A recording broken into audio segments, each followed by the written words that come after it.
everyone, and welcome back. We are starting our first seeds of the 2026 growing season. However, today is actually Christmas, so Merry Christmas to anyone who celebrates. Christmas is kind of canceled here a little bit because I unfortunately caught a cold, but you know what? My kids are sleeping and I have some downtime, and I am not going to give up an afternoon of getting something done, even if I'm a little bit stuffy. And so today we are going to be starting eucalyptus. Now, this is the first time I will be growing eucalyptus.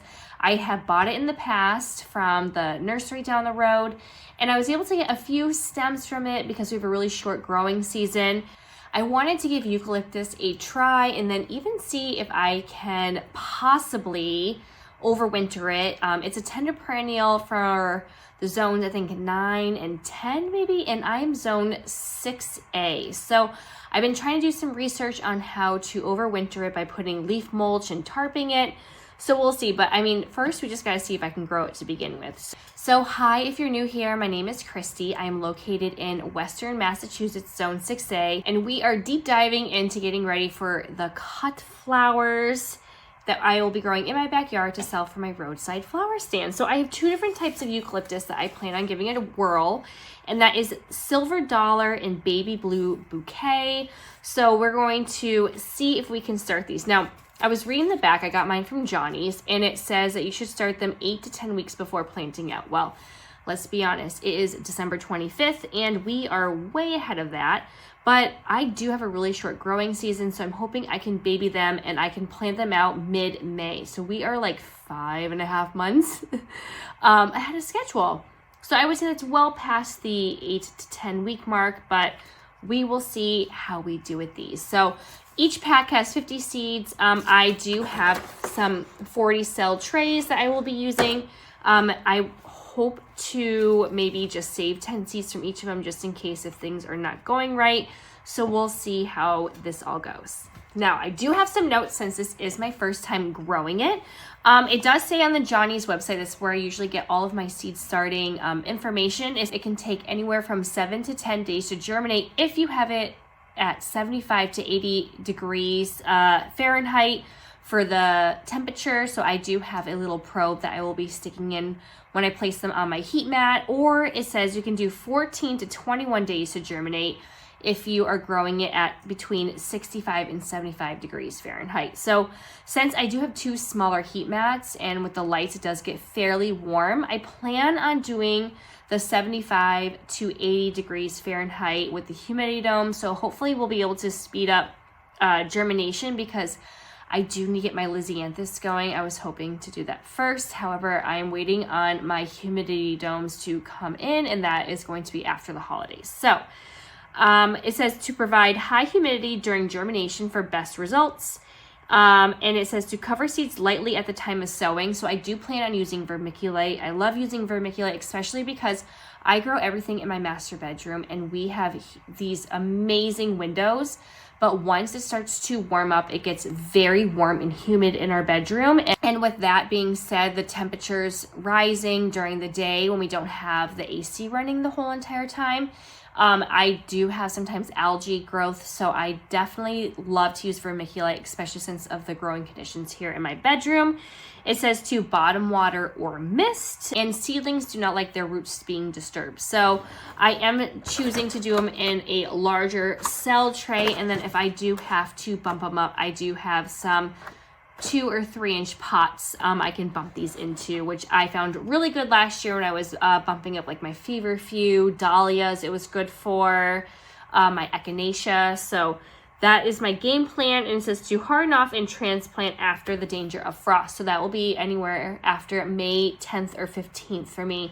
Last year it was very cool in the spring, so I would say even like come May 30th, it was still on the cooler end. I was still bundling up my peppers and tomato plants. So we are like way ahead of the game here, but that is fine. I just want to get a head start, especially because heat mat situation is kind of limited. I have another 4-foot heat mat coming in. So I want to start my eucalyptus, then Lisianthus will be next. So now I have my seed starting mix pre-moistened. I should actually say this is potting mix. I'm giving this a try. I have some Pro Mix potting soil that I got on clearance in the fall. And I usually use the Espoma seed starting mix. I've had amazing results with that, but it does get fairly pricey. So I'm gonna give this potting soil a chance. I do have a lot of it. I would usually use this when I was potting things up or like, you know, bumping things up to a bigger pot. But I'm going to give it a whirl with seed starting. And then if I find that it's just not working out, I'll go back to purchasing my Espoma. But I was just like trying to save some money. So I will get this into the trays.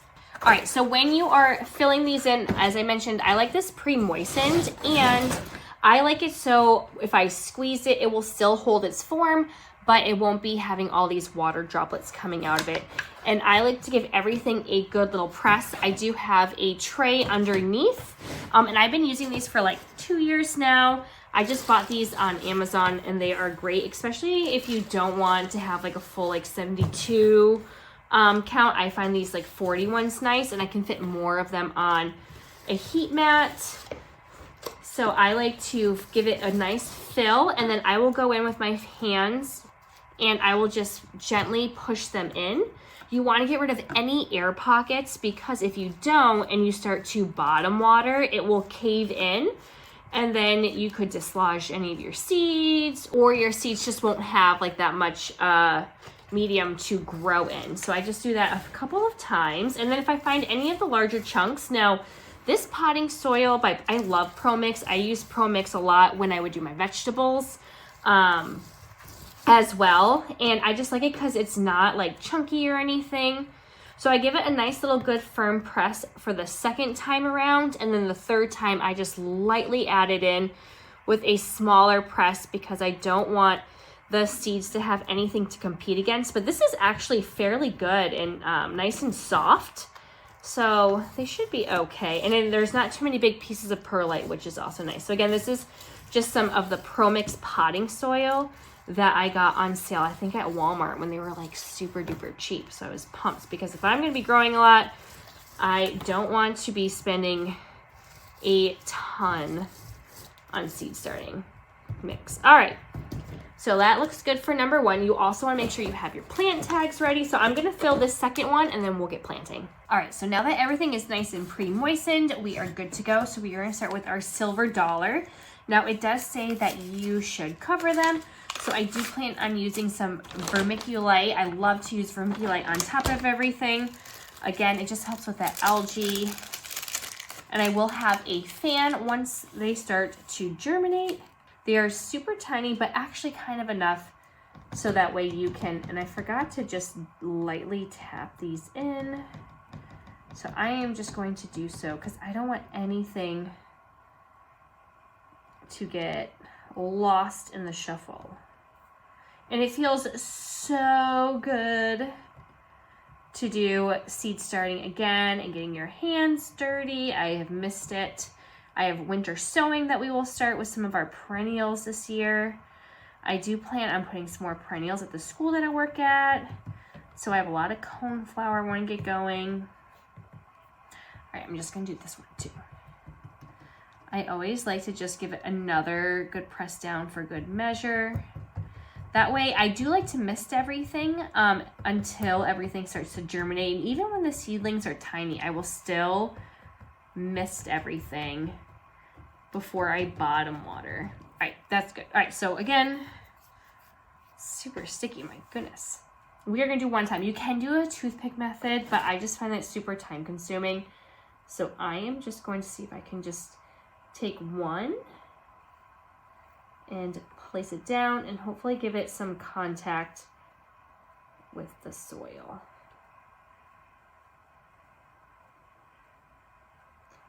And if two go in there, no worries.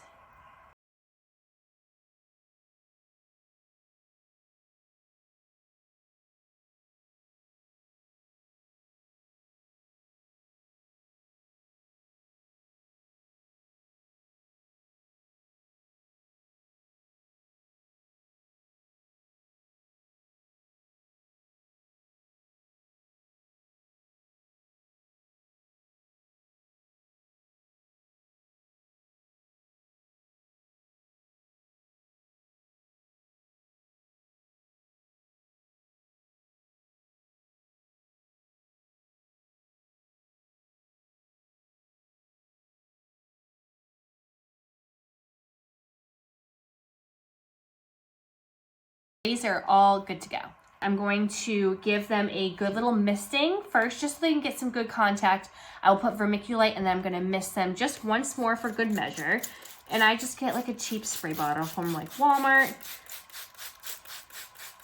So you're just gonna mist everything in nicely.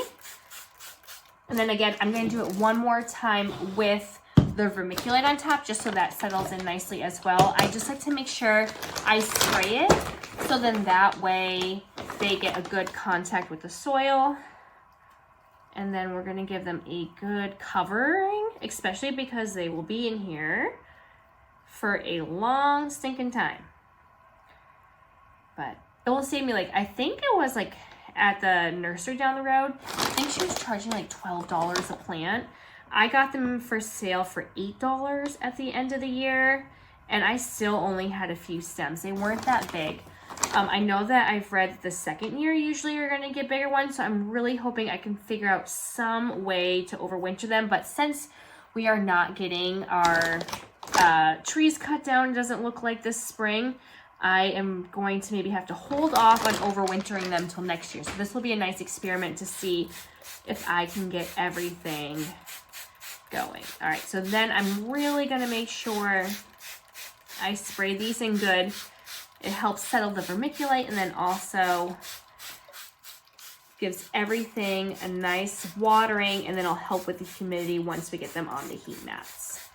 And again, I do plan on having these at the 75 to 80 degree temperature.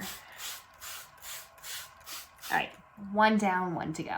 And now we're on to the baby blue bouquet. I'm trying to do a lot better with remembering when I do seed start these. So I want to keep the seed packets and put the date of when I started them indoors. And then I'm going to save them in like a box or something so I can use it as a reference for next year. Oh, so these ones are actually not in a little baggie.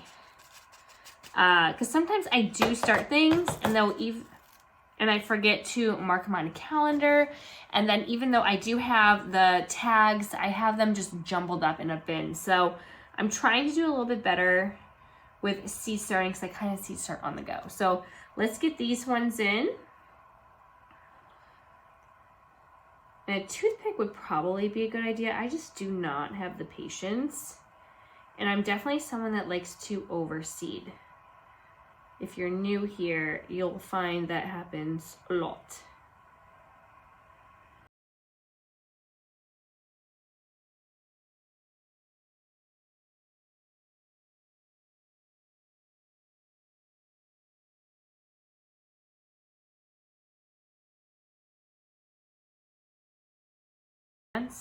Or 100 of them? No, I don't. You're supposed to space them anywhere from 12 to 24 inches, but honestly, since I probably will only get one season out of these, I feel like I can space them a little bit closer, just because we have such a short growing season. They're not gonna get that tall. All right, I have probably about 8 or so left, and there's some in here that just didn't make it, so I'm going to try and not overseed anymore and save these. All right, we'll give them a nice little watering quick. Again, just for good measure that they get good contact with the soil. Sometimes I feel like when I do push them down again, they get stuck to my finger. And I don't remember where I got them from. All right, so that's good. We're gonna do a layer of vermiculite, and we're gonna get them on the heat mat.